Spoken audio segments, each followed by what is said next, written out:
ఉగాది పచ్చడిలాగా మన పరిస్థితి తయారైపోయింది. అంటే తీపి చేదు రెండు ఉన్నాయి.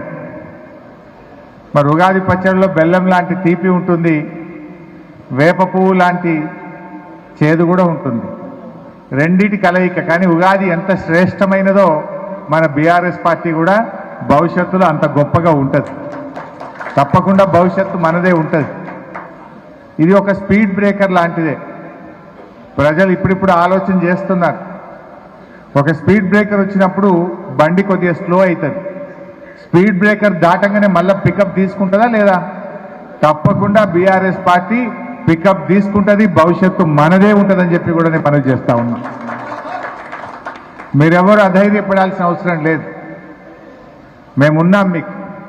తప్పకుండా బీఆర్ఎస్ పార్టీ కార్యకర్తల్ని అందరినీ కూడా కాపాడుకుంటాం.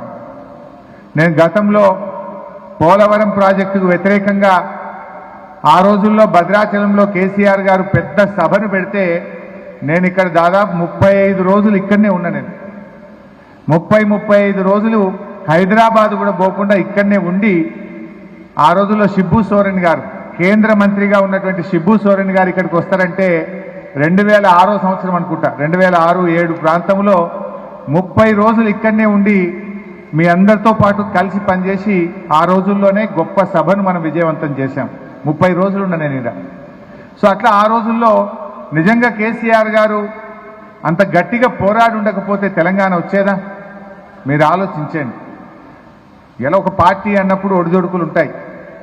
మన బీఆర్ఎస్ ప్రస్థానంలో కూడా పూల బాటలు ఉన్నాయి, ముళ్ళ బాటలు ఉన్నాయి, విజయాలు ఉన్నాయి, అపజయాలు ఉన్నాయి. కానీ ఎప్పుడు కూడా వెనుకడుగు వేలే కేసీఆర్ గారు. 2009 ఎన్నికల్లో మనం 10 ఎమ్మెల్యేలు గెలిచాం. అయ్యో తక్కువ గెలిచాము అని అధైర్యపడి ఉంటే ఇవాళ తెలంగాణ రాష్ట్రం వచ్చి ఉండేదా? తెలంగాణనే రాకపోతే అసలు రేవంత్ రెడ్డి పిసిసి ప్రెసిడెంట్ గాడు, ఆయన ముఖ్యమంత్రి గాడు. ఇలా కేసీఆర్ పెట్టిన భిక్ష అది. ఇవాళ ఈ రాష్ట్రం సాధించిండు అంటే అది కేసీఆర్ వల్ల వచ్చింది. సో అట్లా నేనేమంటున్నా అంటే మీతో కూడా ఎక్కడ కూడా మనం అధైర్యపడాల్సిన అవసరం లేదు. మనం ఇవన్నీ పార్ట్ ఆఫ్ లైఫ్. ఇలా ఏమైంది? వాళ్ళు ప్రచారంలో అబద్ధాలు, పాలనలో అసహనం. ఆనాడు ప్రచారంలో అన్ని గోబల్స్ ప్రచారం చేశారు. ఎన్ని అబద్ధాలు, ఒక్కటా రెండా? మన ముఖ్యమంత్రి గారు 125 అడుగుల అంబేద్కర్ విగ్రహాన్ని కట్టాడు కేసీఆర్. అద్భుతమైన సచివాలయం కట్టాడు కేసీఆర్. అదేవిధంగా ప్రగతి భవన్ కూడా కేసీఆర్ గారు ఆ రోజు నిర్మించారు. ఏం అబద్ధాలు ప్రచారంలో పెట్టిండ్రు? ఓ ప్రగతి భవన్లో 150 బెడ్రూమ్లు ఉన్నాయన్నారు, బంగారు బాత్రూమ్లు ఉన్నాయన్నారు, ఇంకేందో బుల్లెట్ ప్రూఫ్ ఉన్నది, స్విమ్మింగ్ పూల్ ఉన్నదని నానా కథలు చెప్పిండ్రు. మొన్న అసెంబ్లీలో పట్టుకొని అడిగిన గట్టిగా, అయ్యా మీరు ఆ రోజు ప్రతిపక్షంలో ఉన్నప్పుడు 150 బెడ్రూమ్లు అంటారు, స్విమ్మింగ్ పూల్ అంటారు.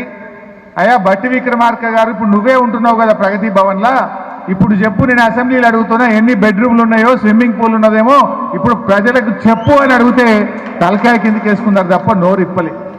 నిజంగా ఉన్నది నిజమైతే బయటకు వచ్చి మాట్లాడాలి కదా. ఇప్పుడు మీరే ఉన్నారు కదా, అందులో విషయాలు బయటకు రావాలన్నా వద్దా? ఇట్లా అన్ని గోబల్స్ ప్రచారం.